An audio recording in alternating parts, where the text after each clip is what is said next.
Okay, magandang gabi po sa ating lahat. Breaking news. Grabe itong balita na ito. Ah, itong si Congressman Luistro o itong si Representative Luistro, sa chairman ng Committee on Justice. Sabi ng mga eksperto, pwedeng madisbar ang kanyang ginawa. Lagot kayo dyan, Luistro. Pwede siyang madisbar dito sa ginagawa niya sa yung pagdinig ng impeachment complaint laban kay BP Sara. Kasi po, lawyer na lawyer ka. Pero parang binabaliwala mo na yung batas natin sa Pilipinas. Kasi po, dito kasi siya yung pinakadahilan na parang nasira na ang Committee on Justice. O pangkalahatan na, yung Kamara nasira na dahil kay Congressman Luistro. Okay?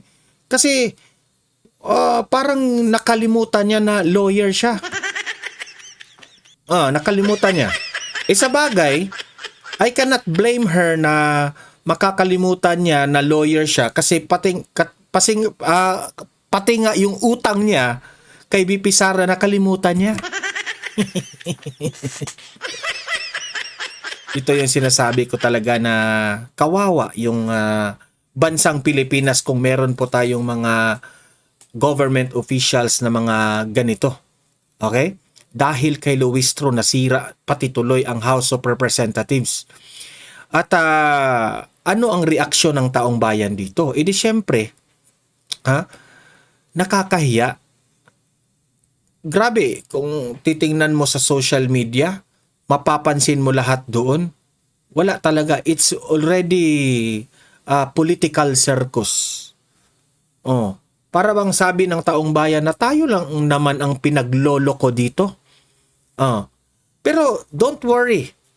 Kasi pagdating ng panahon na babaliktad na, may panahon yan na si BP Sara na ang magiging presidente ng Pilipinas. Ewan ko lang kung saan pupulutin itong si Luistro. At heto pa, may grabe itong kumakalat na balita na ito. Kasi alam nyo naman ang kapatid ni VP Sara na itong si Congressman Paulo Pulong Duterte, maraming kaibigan yan dyan sa House of Representatives.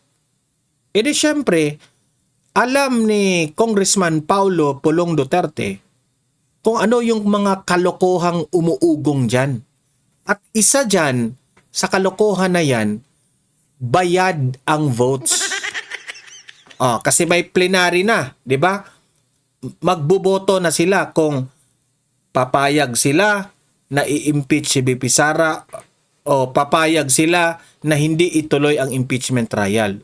Dalawa ang kanilang pagbobotohan. Yung mga balimbing mag-a-abstain yan. Ngayon, usap-usapan dyan na kapag hindi ka boboto or if you will vote no to VP Sara as ituloy ba ang impeachment complaint, wala kang budget sa iyong distrito. O kung meron mang budget ang distrito mo, pero maliit lang. Pero kung you will vote to support the Committee on Justice ni Congressman Luistro, malaki raw ang kikitain ng distrito mo. Ganyan na po. Meaning to say, kung susuporta ka sa presidente, kung susuporta ka sa administrasyon, masarap ang buhay mo as congressman. Pero kung may prinsipyo ka na pagka-congressman at nakikita mong may mali sa impeachment trial dito kay BP Sara, hindi ka talaga boboto. Di ba? Makonsensya ka. Si BP Sara na walang kasalanan, ginigipit kung ano-anong mga kinakaso nila, kung ano-anong pamimintang nila para masira lang, para hindi manalo sa 2028. Tapos ikaw, congressman ka ngayon, sasabihin mo, paninindigan ko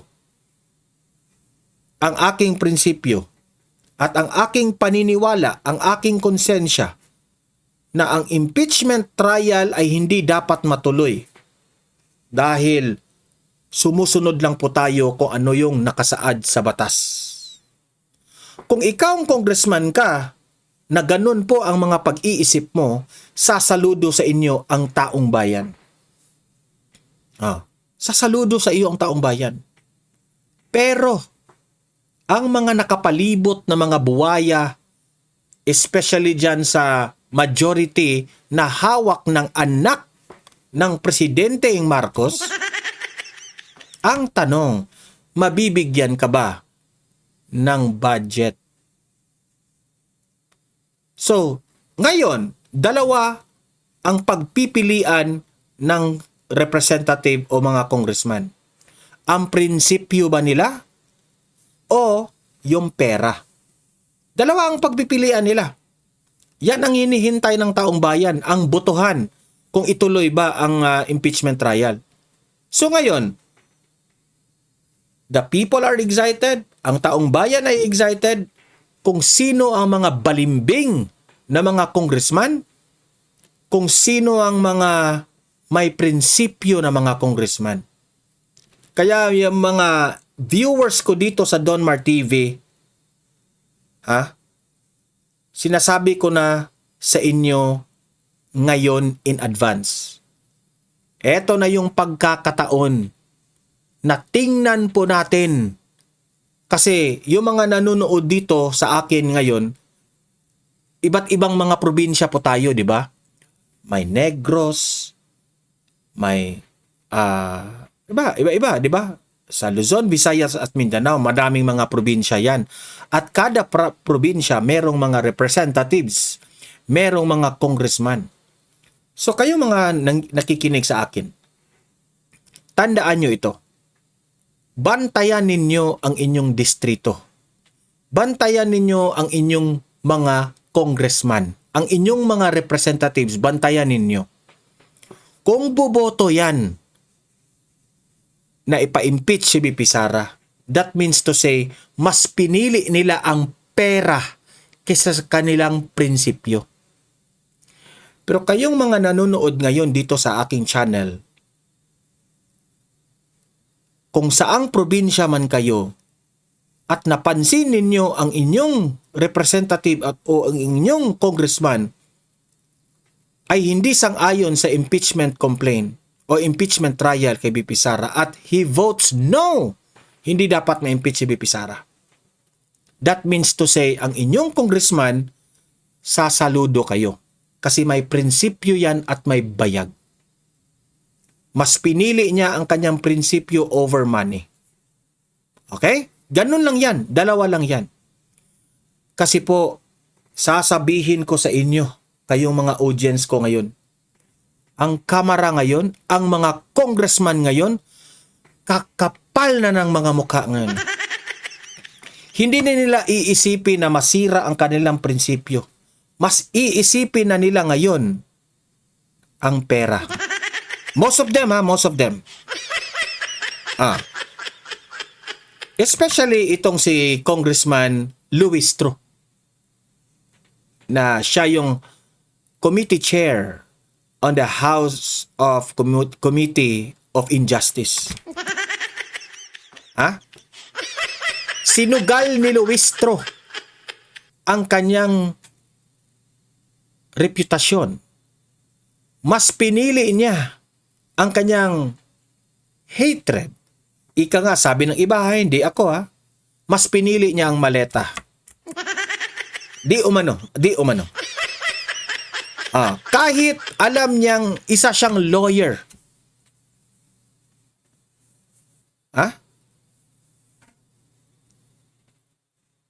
Ang mga lawyer ngayon, ang tingin nila kay Luistro, clown. Clown. Yan ang tingin nila kasi alam naman po natin ang lawyer gaano nila karespeto ang batas ng Pilipinas. Pero si Luistro, baliwala lang niya yan. marami pong bagay na binabaliwala ni Luistro. Kaya nga, dito sa vlog natin, no? Ipapakita ko sa inyo mamaya. May isa pong expert na nagsasabi na itong si Congressman Luistro pwedeng ulanin ng disbarment complaint sa asal nito sa impeachment. Ulanin siya ng and that is a good news sa mga DDS. Siguro hindi man ngayon kasi hindi kayang madisbar yan ngayon eh. O hindi kayang ulanin ng disbarment complaint yan ngayon. Kung meron man, hindi siguro tatalab sa ngayon. Kasi hawak niya ang beat. Ano bang ibig sabihin na hawak niya ang beat? Hawak niya ang administrasyon. I mean, hawak siya ng administrasyon. Yang Committee on Justice na yan, sa totoo lang, no? Hindi yan takot. Dahil sinusuportahan yan ni Marcos. Yan ang totoo. Pero, mas matakot kayo sa taong bayan. Sa distrito, dyan, ni Congressman Luistro, ako na mismo ang magsabi sa inyo, kung may awa kayo sa inyong distrito, huwag niyong iboto yung babaeng yan. Okay? Mamaya, ipapakita ko yung video na yan. Bakit pwedeng madisbar itong si Congressman Luistro? Pero eto muna, unahin muna natin itong video patungkol dito na itong si Davao City 1st District Representative Paulo Duterte, okay, anak ni Tatay Digong, iginiit na hindi raffle ticket ang impeachment vote. Kasi uso na yan eh. Kaching-kaching na yan eh. Ano ka ba? Boboto ka? Kasi kung boboto ka, may maleta ka. Ganun lang yan eh. Bago ko i-play itong video na ito, paki-like, paki-share ha. Para kakalat ito. At sa mga hindi pa nakasubscribe, subscribe na po kayo. Okay, ito, panoorin natin. Magre-react tayo dito. Rosalie, may mga kongresista na nauna nang itinanggihan yung umano'y panunuhol at pananakot sa impeachment voting. Ano ang pahayag ni Deputy Speaker Garin dito naman sa alegasyong appearance fees sa impeachment hearing? Walang kabayaran at pamimilit sa ginawang botohan ng House Justice Committee nang makitaan ng probable cause o sapat na batayan yung mga reklamo para i-impeach sa Kamara si Vice President Sara Duterte sa pamamagitan ng unanimous vote ng 53 kongresista. Yan ang mariing ipinahayag ni House Deputy Speaker at Iloilo 1st District Representative Janet Garin matapos nga lumabas yung pinakahuling ulat na meron umanong appearance fee sa mga nakibahagi sa impeachment proceeding. Imagine that one ha, may appearance fee pa. Anong ibig sabihin ng appearance fee? Kasi ikaw na congressman ka, kung pa-safe ka, okay? Kasi alam mo naman, may kaibigan kang congressman na maka-Marcos o maka-administrasyon. May kaibigan ka ring congressman na parang sumusuporta na wag ma-impeach si VP Sara. So ikaw, para safe ka, mag-absent ka during the plenary. Yung iba dyan, absent. So, ang motivation nila para walang lusot ang mga congressman para buboto lahat. No? Kasi binabantayan ng boto eh. Kitang-kita. Yung iba dyan, natatakot na bumoto na they are not for impeachment. Natatakot sila, nahihiya sila. Kaya umabsent na lang. In order for them, para hindi sila umabsent, may appearance fee pa. Ano ba yung appearance fee? Di pera pa rin yan. Kung hindi ka mag-a-absent, babayaran ka. Tapos ngayon, ito pa. Babayaran ka. Pera yan ng taong bayan. Di ba? Ang galing, no? Ang kakapal ng mga mukha nila na gagamitin nila ang pera ng taong bayan para dyan sa appearance fee. Kung totoo man ito sasabihin ko na lang ito, ang kakapal ng mukha mo, Sandro Marcos. Ang kapal ng mukha mo. Ayon sa Deputy Speaker, walang katotohanan ng appearance fees at mas lalong walang pilitan sa ginawang proseso ng impeachment. Mabigat anya ang mga ebidensya Hindi, syempre, i-deny nila yan. na iniharap laban sa pangalawang Pangulo at hindi naman nasagot dahil pinili ng Vice Presidente na maging absent sa lahat ng hearing. Of course. She is not required dyan sa trial na yan. O, tingnan yung, tingnan nyo yung mukha ni Luistro at ni Chua, Paldong-paldo. Anong tawag sa laugh na yan? The maleta laugh. Yeah? Tingnan nyo yung the maleta laugh. Yan ang bagong laugh ngayon. The maleta smile. The maleta smile and the maleta laugh. Kaya hindi na anya katakataka na nagkaisa ang boto para sa probable cause. Naniniwala naman ang mambabatas Isa pa itong cocaine na ito. na panglihis sa ebidensya ang aligasyon. Samantala, iginiit naman ng kapatid ni VP Duterte na si Davao City 1st District Representative Paulo Pulong Duterte, hindi raffle ticket yung boto sa impeachment. Sa kanyang panibagong social media post ngayong araw, binigyan diin din itong hindi utos at lalong hindi dapat produkto ng pressure ang boto sa impeachment. Nauna na nitong ipinahayag na may mga nagtatawag umano sa mga kongresista para bantaang tatanggalan ng pondo sa kanilang distrito kung hindi boboto ng sang-ayon sa impeachment. Pati umano sa Senado, may mga kumakausap na. Busy anya ang iba. Imagine ha, pati senador gusto nilang impluwensyahan dyan sa mga maleta nila. Kasi grabe talaga ang laro ng politika sa Pilipinas. Pera-pera ang usapan. Kasi takot sila kay BP Sara. Takot talaga sila. Hindi sa pag-aayos ng problema ng bayan, kundi sa pag-aayos ng boto. Pero yung mga aligasyong ito ay itinanggi na ng ilang mga mambabatas. Balik sa iyo, Aga. Maraming salamat. So, yan po. Ako, hindi na yan nakapagtataka ha. Kasi nangyari na yan last year. Nangyari na yan last year. At merong mga umamin talagang representatives na napipilitan silang bumoto. Kasi kung hindi sila boboto, wala talaga. Wala silang budget. Inamin nila yan mismo. So ngayon, eto na yung video kung saan pwede raw si Luistro madisbar sa asal na kanyang ginagawa sa impeachment ni VP Sara. Heto po yung video at tayo po'y magre-react dito. Ang linaw-linaw nung Duterte versus House of Representatives talaga ng talaga namang I think hindi ko nga alam kung ayokong mamintas doon kay Attorney Luistro kung abogado ba talaga yan o ano. Hindi ko maintindihan as a lawyer meron kang sworn duty. Correct. Hindi niya pa naintindihan na pagkatapos ng pagiging congressman niya, pwede naman siyang ulanin ng disbarment complaint because of yung kanyang inaasta ngayon. Hindi tama Maling-mali. I mean, talagang sobrang garapala nakakasok ang mukha niya talaga. Basta sabi ko kay Luistro, good luck sa iyo Luistro. Good luck sa iyo sa ginagawa mo. Desisyon ng Korte Suprema doon sa pag-question sa naging pamamaraan ng hearing o pagdinig dyan po sa Kamara at lubusan itong umusad po sa Senado.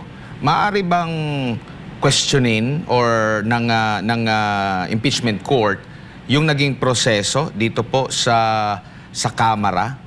Pwede ba nilang sitahin or pwede ba silang makadecide? Halimbawa, maliban doon sa Supreme Court, questionin din sa mismong impeachment court na saglit lang, yung pagbuo ng kaso na yan, mali-mali, attorney? Hindi nasasaklaw ng kapangyarihan ng Senado yung pakialaman nila, yung naging trabaho doon sa ibaba. Trabaho ng Defense Counsel yon. Trabaho nating mga mamamayan na questionin, nasitahin yung naging pamamaraan ng House Justice Committee sa Kamara, sa mababang kapulungan. And actually right now meron ng petition petition for certiorari and prohibition na pinahil si Attorney Torion. And And I think the Supreme Court will have to make a very quick decision on that petition para hindi maging moot and academic yung issue. Because it is a very, very important issue raised by Attorney Torion and the other petitioners on the procedures adopted by the House Justice Committee. Ang linaw-linaw nung Duterte versus House of Representatives talaga ng talaga namang I think hindi ko nga alam kung ayokong mamintas doon kay Attorney Luistro kung abogado ba talaga yan o ano. And hindi yan abogado, Attorney Garcia, abogago. Abogago yan. Hindi ko maintindihan as a lawyer, meron kang sworn duty. Hindi niya pa naintindihan na pagkatapos ng pagiging congressman niya, pwede naman siyang ulanin ng disbarment complaint because of yung kanyang inaasta ngayon. Hindi tama. Actually, ang daming issue nitong si Attorney Luistro o Representative Luistro. Yung nangyari sa kanyang husband. Okay? Grabe yung doon, kaso niya doon. Tapos tinago niya. Inamin niya mismo na tinago niya ang asawa niya. Kung tinago mo yung asawa mo sa batas natin, ano na yung pagiging lawyer mo? Pwede kang madisbar doon. That really breaks the rule of being a lawyer. 'Di ba? Ang lawyer po ay hindi iiwasan ang batas. Kini-create kayo ng bayan natin, kayong mga lawyer, para to respect the rule of law. Okay? Irespeto natin yan. Yung tinatago mo yung asawa mo, may respeto ka pa ba sa rule of law? Di ba? Isa pa yun. Tapos ito pang impeachment complaint na ginagawa na ang daming mga rules of impeachment na ini-ignore nila. Example, pinipilit nila na si VP Sara ay sisipot sa kanilang hearing, which is not required. Ang dami nilang mga witnesses, issues, Salen, Madriaga, Trillanes, and these are not included in the impeachment complaint. The original complaint. Wala yan nakalagay sa affidavit ng ninyo, complaint ninyo. Pero bakit ninyo sinali ito? Doon palang paglabag yun. Pero hindi sila takot. Kasi nga, hinahawakan sila ng administrasyon. Binaback-upan ni Bangag.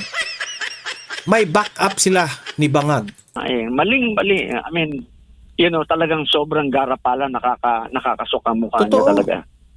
Opo. At needed ba bilang prosecutor na laging ulit-ulitin doon sa inaakusahan na dapat dumalo ka, dito ka magsalita kaysa sa magkaroon ka ng ibang mga programa? Kasi kahapon nasa Laguna ata ang pangalawang Pangulo. Considering nagbigay na po ng statement or panig ang pangalawang Pangulo na hindi niya kinikilala itong pagdinig dyan po sa...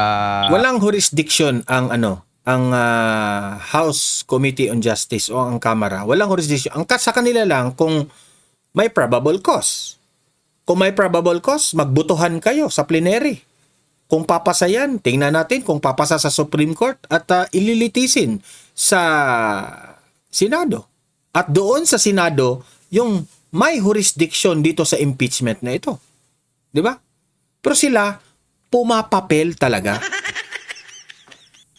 Oy, Luistro, baka nakalimutan ninyo ha, every hearing ninyo sa impeachment, pera yan ng taong bayan ang ginamit ninyo.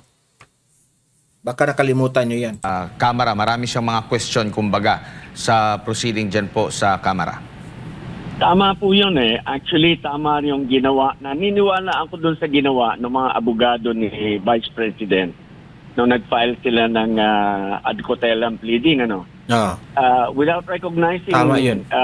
yung kanilang legitimacy ng kanilang ginagawa, nag-file siya ng pleading para lamang makakomply sa kanyang duty. Alam mo, dyan sa House Justice Committee, sa hearing, you may or may not appear. At ang tanungan lang dyan, parang sa piskalya, may allegation na ganito, ganyan-ganyan, ano masasabi mo? Yan. Pero kung nagpadala ka na ng posisyon mo, Oh, remember this ha, sasabihin ko sa inyo, hindi naman sila inignore ni BP Sara kasi si BP Sara, sinagot na sila through paper. Buti nga, sinagot sila ni BP Sara. Di ba? Pero sa kanila, talaga, gusto nilang ipahiya si BP Sara in front of that committee. tapos na yun eh. You've done your job. May Correct. due process ka na ron. Right to be heard lang naman eh. When you're given the Kasi drama ang kanilang inaatupag dyan eh. right to be heard, yung requirement due process is already complied Kulang na lang umiyak si Trillanes. with. So yun na, complied na yun. Hindi dyan ang trial. Ang trial doon sa Senado. Ang ginagawa ng House Justice Committee, sinasaklaw nila yung dapat sa Senado ginagawa. Hindi dyan sa kanila. Actually, kaya nga sinasabi ko, alam ni Luis yan eh. And they're just doing something to demolish. No? Meron silang binibuild up na scenario and that support yung Actually, attorney, halata sila ng taong bayan na nagdi-demolish sila. Halata eh. nila, pinagagalit nila yung mga tao. Pero ang mga gagalit lang naman diyan, yung mga dati na nilang naloloko dahil Correct. yung mga hindi naman naniniwala sa kanila eh. Correct. Ang Tama. naniniwala na lang sa kanila hanggang ngayon addicted sa kanilang kasinungalingan. Correct.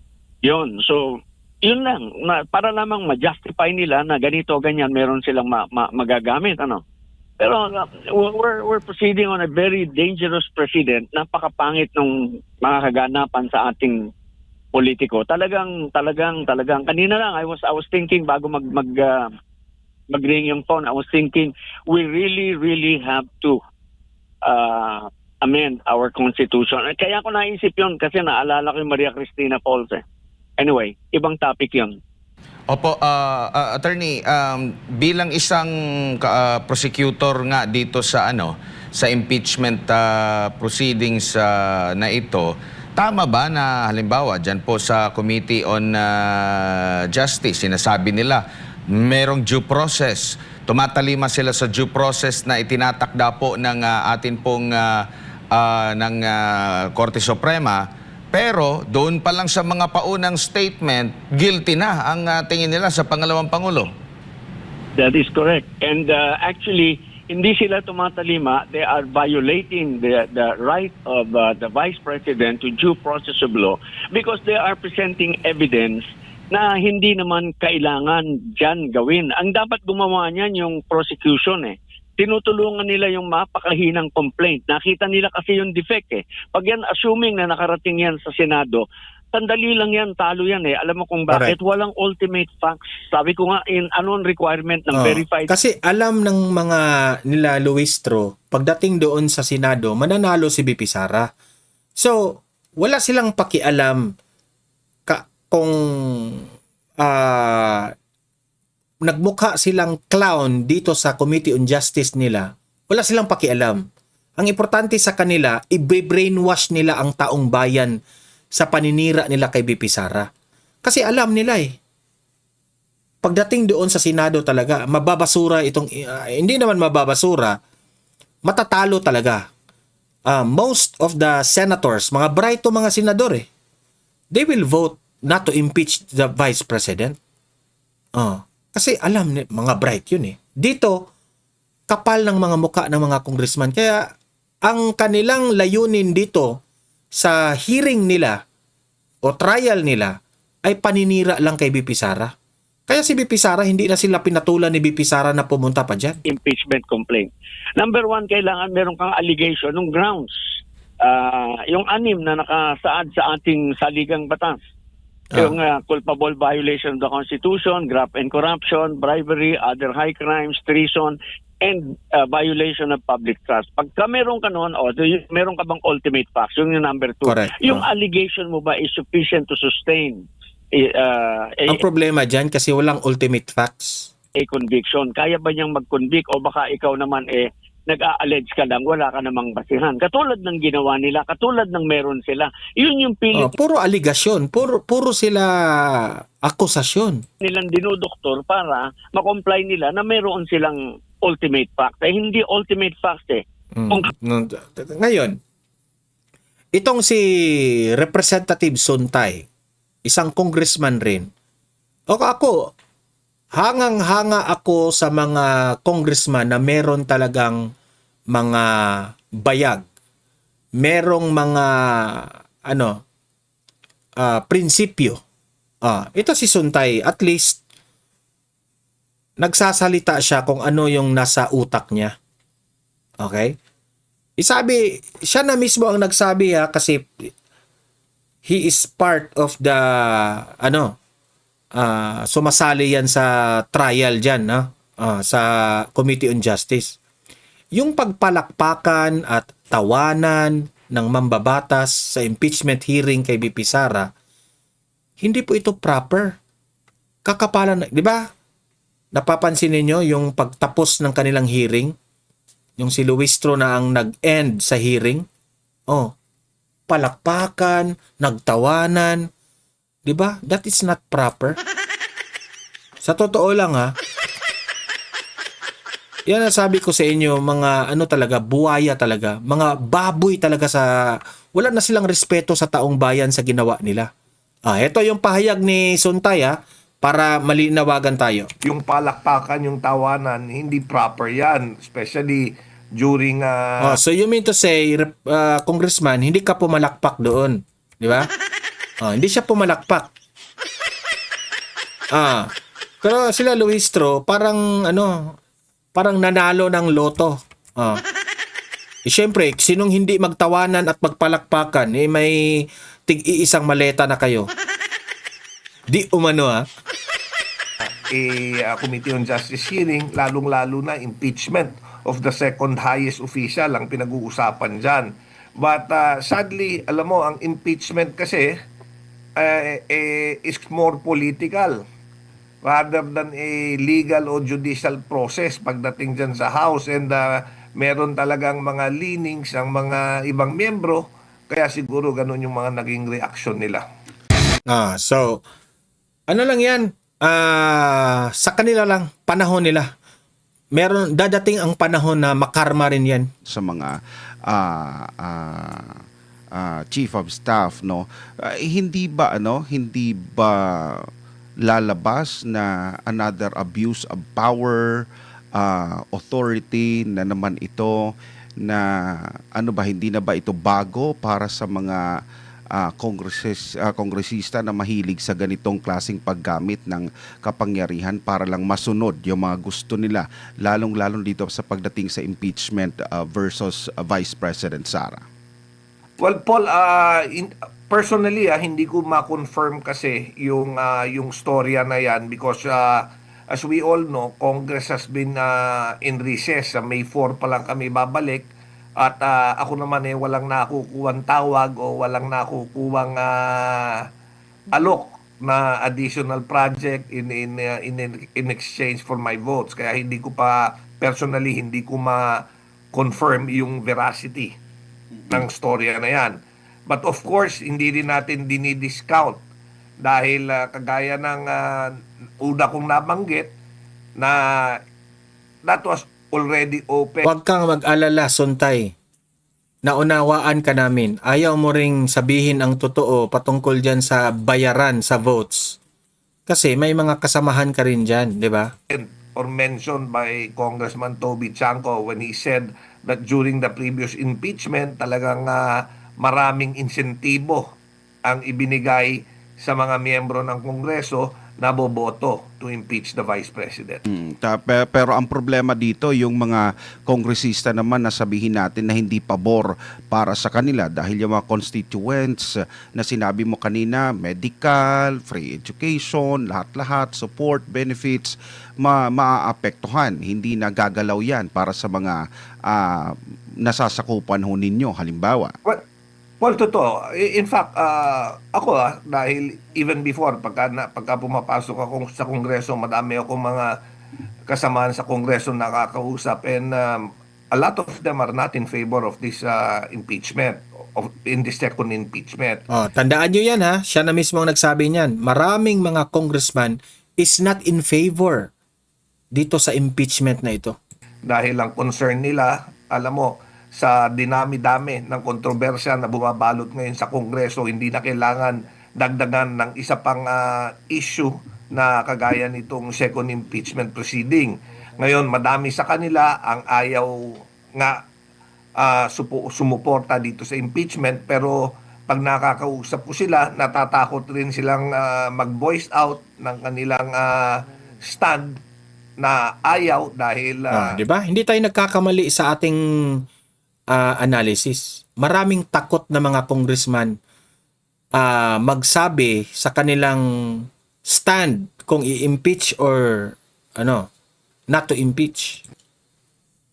natatakot sila maapektuhan yung pondo nila at mga proyektong maaaring ibaba sa kanilang Di ba? Siya na mismo nagsabi. Alright, last na lang sa akin, kung itong kasi ipoproceed na ito doon sa plenaryo, sa kabuuan ba, sir, ganun pa rin ba ang konteksto ng takbo ng impeachment laban sa Vice Presidente? Minadali ba o papaano ho ba ito? Kung tama ba ang kanilang interpretation ng lahat as far as doon sa may probable cause silang nakita doon sa mga presentation of evidence?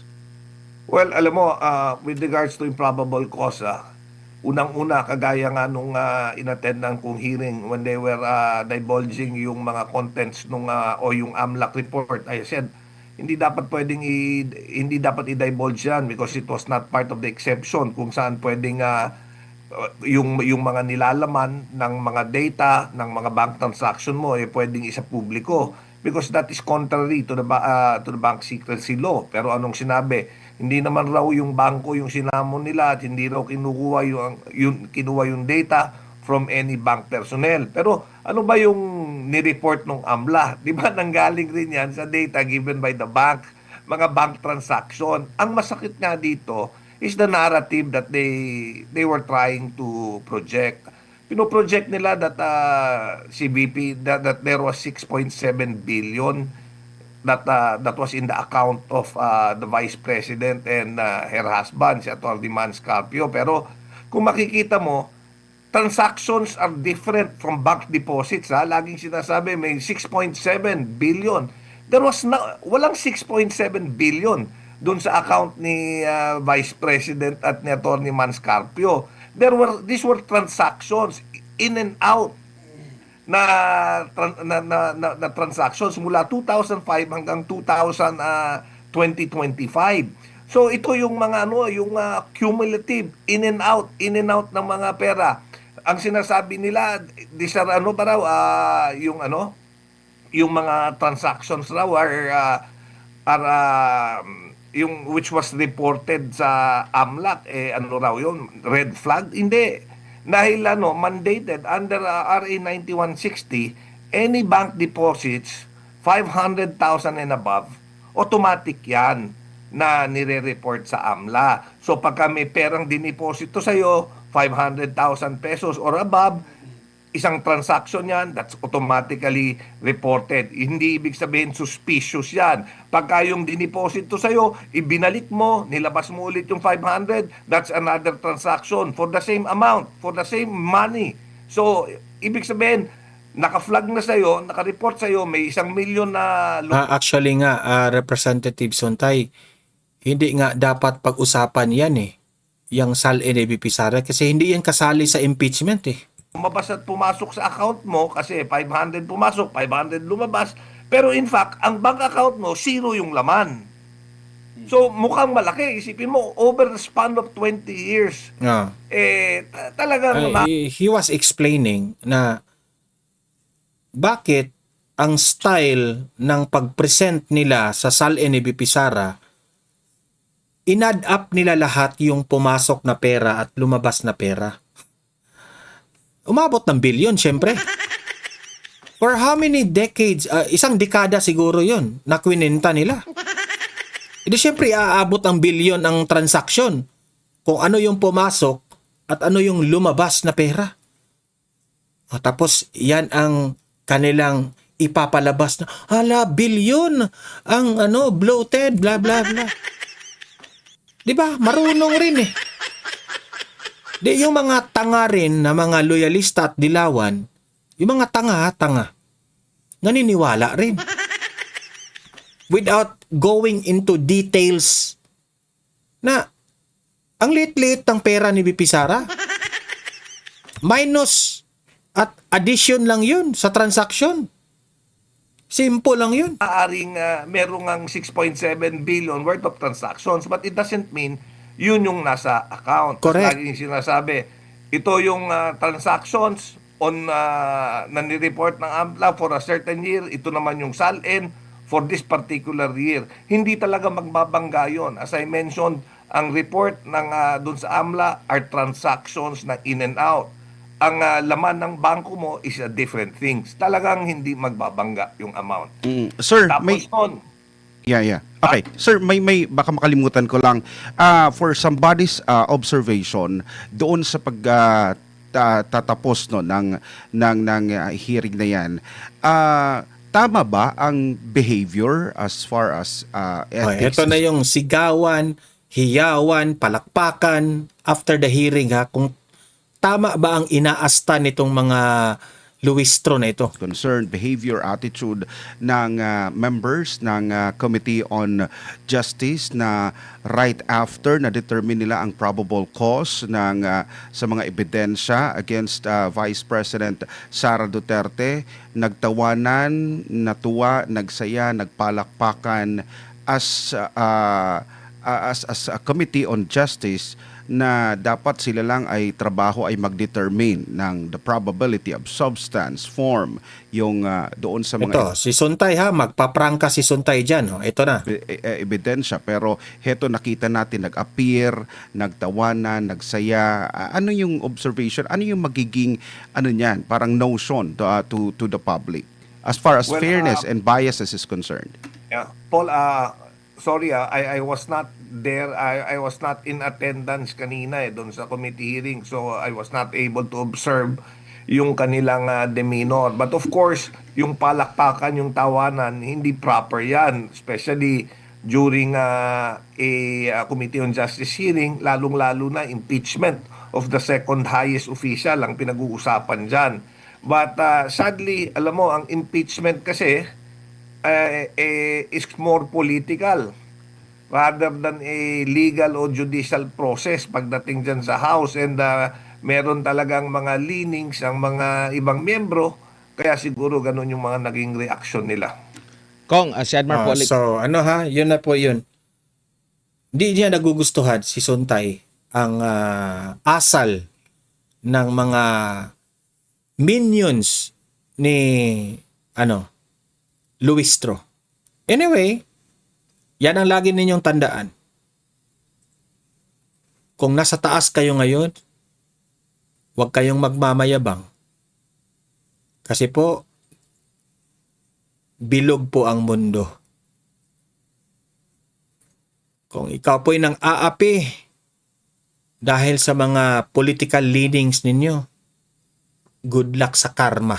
Yun lang masasabi ko ha. So kayo mga audience ko dito sa Donmar TV, libre kayong mag-comment, mag-react. Babasahin natin ang inyong komento sa comment section. Okay? Like and share guys please para marami po ang makaalam ng mga taong bayan. At sa mga ngayon lang nanood sa aking vlog, no? If this is your first time, subscribe na po kayo kasi libre lang ang mag-subscribe guys. Walang bayad yan. Updated pa kayo sa ating mga trending na balita. Okay? See you in my next video. Have a great day. Have a great night. God bless po sa ating lahat. Mabuhay ang Pilipinas and God save the Philippines. Bye-bye.